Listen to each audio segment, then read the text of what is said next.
అల్లూరి జిల్లాలో ఘోర ప్రమాదం జరిగింది. చింతూరు మారేడుమిల్లి ఘాట్ రోడ్డులోని రాజుగారి మెట్ట మలుపు వద్ద బస్సు అదుపు తప్పి తిరగబడింది.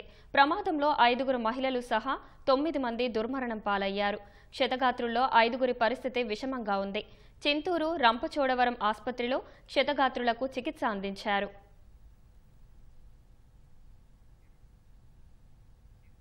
చిత్తూరు జిల్లా నుంచి ప్రైవేటు బస్సులో ఆధ్యాత్మిక యాత్రకు బయలుదేరిన 9 మంది తిరిగి రాని లోకాలకు చేరారు.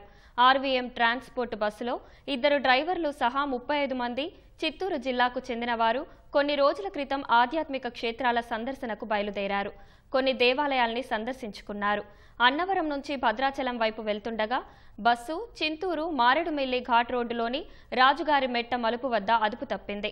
తెల్లవారుజామున 4 గంటల ప్రాంతంలో తిరగబడింది. ప్రమాదంలో మృతదేహాలు చెల్లాచెదురుగా పడిపోయాయి. సామాన్లు, లగేజీ చిందరవందరగా పడిపోయింది. బాధితుల హాహాకారాలతో ప్రాంతమంతా భీతవహంగా మారిపోయింది. కళ్ళెదుటే అయిన వారిని కోల్పోవడంతో బంధువుల రోదనలు మిన్నంటాయి. విజయవాడ, భద్రాచలం అక్కడంతా చుట్టుకొని వచ్చినాము. అన్ని గుళ్ళు చుట్టుకొని వచ్చినాము. విశాఖపట్నము అంతా ఇక్కడ మా భద్రాచలం పోయేదానికి వచ్చినాం సార్. పొద్దున 4 గంటలకి ఇట్లయింది. ప్రమాదం సమాచారం తెలుసుకున్న వెంటనే పోలీసులు హుటాహుటిన ఘటనా స్థలికి చేరుకున్నారు. స్థానికులతో కలిసి యుద్ధ ప్రాతిపదికన సహాయక చర్యలు చేపట్టారు. బస్సులో చిక్కుకున్న మృతదేహాలను వెలికితీశారు. క్షతగాత్రులకు అక్కడే ప్రాథమిక చికిత్స చేసి మెరుగైన వైద్యం కోసం చింతూరు, రంపచోడవరం ఆసుపత్రులకు తరలించారు.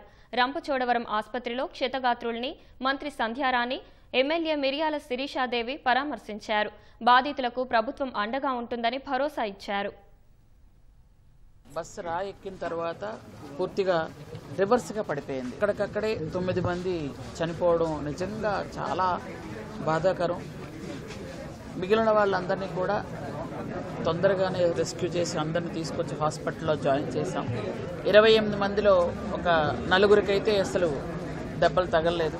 అందరికీ కూడా ట్రీట్మెంట్ జరుగుతుందండి. ఇంకా సాయంత్రం కానీ రేపు కానీ వాళ్ళ మనుషులు వస్తే, వాళ్ళ రిలేటివ్స్ వస్తే ఏ హాస్పిటల్కి వాళ్ళు కావాలంటే హాస్పిటల్కి పంపిస్తాం. లేదంటే ఇక్కడే కావాలంటే ఇక్కడే చేయడానికి కూడా రెడీ ఉన్నామండి. బస్సు ప్రమాదంపై చింతూరు మారేడుమిల్లి ఘాట్ రోడ్డు వద్ద రాకపోకలు నిలిచిపోయాయి. పోలీసులు ట్రాఫిక్ను క్రమబద్దీకరించారు. ప్రమాదానికి గల కారణాలను శోధించారు. తెల్లవారుజామున దట్టమైన పొగమంచుతో దారి సరిగ్గా కనిపించకపోవడం, డ్రైవర్కు ఘాట్ రోడ్డుపై సరిగ్గా అవగాహన లేకపోవడం వల్ల ప్రమాదం జరిగి ఉండొచ్చని భావిస్తున్నారు. కోటప్పకొండ, మంగళగిరి, విజయవాడ, భీమవరము, పాలకొల్లు, సింహాచలము అలా అరకు చూసుకొని బయలుదేరి ఇటు వస్తుండగా జరిగిందని చెప్పేసి చెప్పారు సార్. ఇతను కంటిన్యూగా జర్నీ చేసి అలసిపోయి ఉండడం వల్ల మళ్ళీ తెల్లవారుజామున పొగమంచు ఎక్కువ ఉంటుంది సార్. ఈ ఏరియాలో పొగమంచు ఎక్కువ ఉండడం వల్ల, కనపడకపోవడం వల్ల, ఈ టర్నింగ్లో అతను చూసుకోకుండా సడన్ బ్రేక్ వేయడం వల్ల ప్రమాదం జరిగి ఉండొచ్చు అని చెప్పేసి అంటున్నాం సార్. అలాగే డ్రైవర్ కూడా ఈ ఏరియాకి కొత్తగా అవడం వల్ల ఈ రోడ్డు యొక్క నైసర్గిక స్వరూపం అనేది వాళ్ళకి తెలియకపోవచ్చు సార్. దానివల్ల కూడా జరిగి ఉండొచ్చు అనుకుంటున్నాం సార్.